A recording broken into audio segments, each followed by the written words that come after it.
The first time I played Halo 3's opening mission, Sierra 117, I must say, I was a little surprised. Halo Combat Evolved and Halo 2 began their campaigns aboard a human spaceship and space station respectively, and with a trend emerging, I was expecting similar from Halo 3. Bungie, however, instead went in completely the opposite direction, eschewing the mostly narrow hallways and muted colour palettes of its predecessors for a bright, colourful jungle worlds away from the environments of the series' previous entries. But was that the right call? And is the mission actually any good? By the end of this video, hopefully we'll have the answer to both of those questions. I really like that Sierra 117 opens with Cortana talking about why she chose Master Chief. They let me pick. Did I ever tell you that?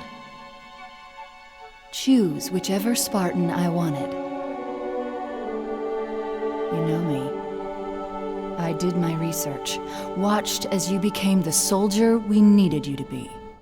And it does make sense. While the trilogy's story is absolutely centred around humanity's conflict with the Covenant and later the Flood, I've always considered the relationship between Master Chief and Cortana to be equally important, and so giving it top billing here is definitely a statement of intent by Bungie with regards to the rest of the game. You also get a nice callback to Combat Evolved's calibration scene before taking control of Master Chief, a tradition which has continued all the way through to Halo Infinite. And although the rest of the opening is fairly run-of-the-mill, the decision to include the Arbiter right off the bat I think is a good one, as I remember being somewhat concerned at the time of 3's release that there would be another long period during the campaign during which the pair were separated, similar to the events of Halo 2.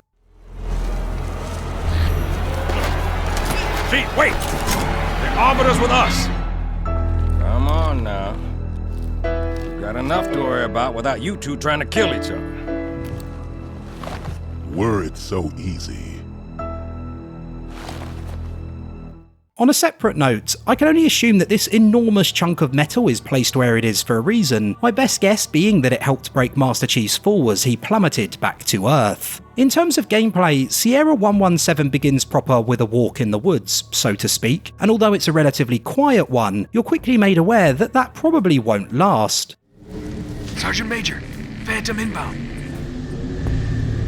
If we stick together, we're gonna get spotted. Let's split up. Meet back at the LZ.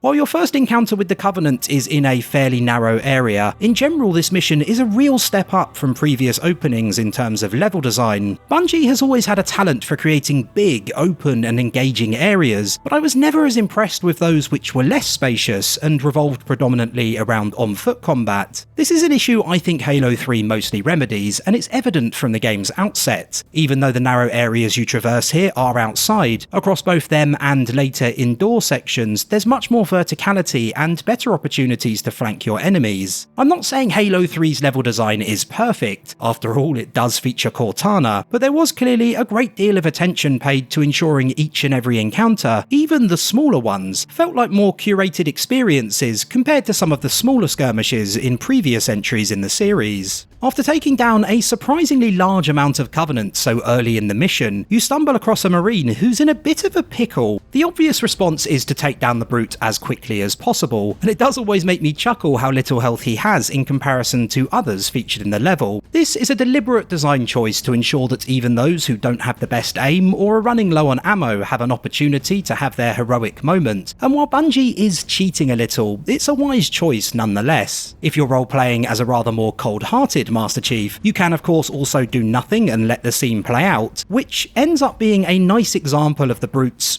brutality, and concludes quite violently for the Marine in question.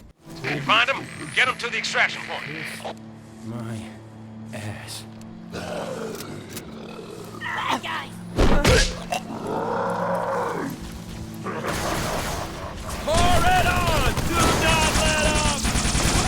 Following another encounter or two, you witness the first somewhat controversial flash to Cortana. Could you sacrifice me to complete your mission? Could you watch me die? Sir, you okay? I'm not going to moan and groan about them here, as I have a video on the mission Cortana which talks about them in a lot more detail, but suffice to say, I'm never a fan of games taking control away from players mid-gameplay like this, although the Marine noticing Master Chief having issues immediately after is a nice touch at least. The next area is the one where this mission always clicks for me, as you pick up a battle rifle and get involved in an explosive set piece featuring 2 pelicans. What you definitely can't say about Sierra 117 is that it's a quiet level, with scenes like that featuring the pelicans I've just mentioned and the team splitting into 2 groups, certainly making it seem like you're in the middle of a constantly shifting situation. Eventually, another walk. Halo 3's rework of the classic Combat Evolved track A Walk in the Woods even kicks into gear, which is great.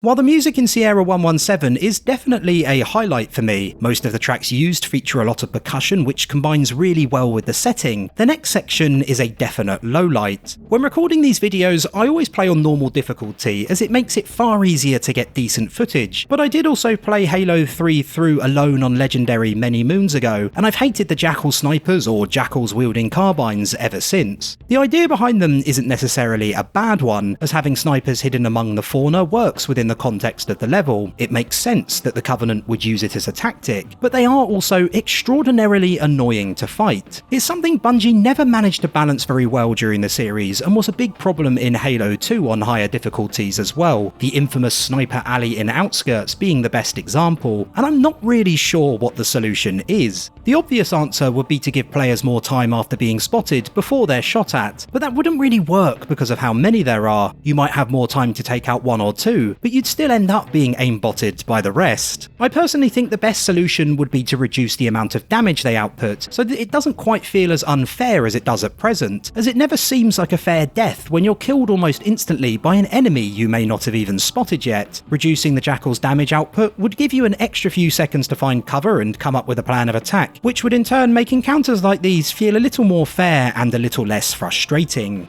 Sierra 117's final encounter is by far the best in the mission, as you clear the dam where Johnson is being held and make your way across it to rescue him, before holding off a few waves of Covenant troops while being supported by a pelican. It's a fun little sequence, and the Brute Chieftain makes for an entertaining mini-boss of sorts, but it's here that my biggest issue with Sierra 117 becomes apparent. It feels like it ends far, far too early. Now this is definitely going to be a matter of personal preference, and of course there's no right answer. However, after playing the mission through a few times for this video, I can't help but think that this really should have been the midpoint of the level, with a few more areas included afterwards as you fight your way to an extraction point. It's really all about pacing, and it's a weird one, as up until this point, the mission is pretty well paced. There's a few smaller encounters in areas which get progressively larger, the set piece with the pelicans, the dam sequence, and it does feel like the mission's intensity ramps up very smoothly. Combined with the jungle setting, which at the time really showed off what the 360 was capable of, it felt like a very fresh take on a Halo opening. That being said, for me, after the dam, it feels like Sierra 117 just sort of ends. By the time the sequence reaches its conclusion, I'm always ready for more encounters and an even bigger set piece to cap things off, but it doesn't happen. What I'm trying to say is that on the whole it feels like the mission has a much less satisfying arc to it than either the Pillar of Autumn or Cairo Station before it. It does so much right, with the odd misstep here and there, but looking at it as a complete experience, it doesn't end up being anywhere near as satisfying as the other 2 missions I've just mentioned. Given it's a very different experience visually from what came before, which should have lent it a greater impact, I think the reasons I've just outlined are why it falls a little flat despite doing a whole lot right. I think that final point is an especially huge part of why my primary feeling towards Sierra 117 is that of ambivalence. Every time I play it, I enjoy what's there, but when it ends, I don't feel fully satisfied. Just as it gets going and I'm really starting to enjoy myself, all of a sudden it comes to an abrupt end. It's not a terrible mission by any means, and it's a strong enough start to the trilogy's conclusion, but I can't help but feel like making the mission just a touch longer would have resulted in perhaps the best opening the Halo trilogy had to offer.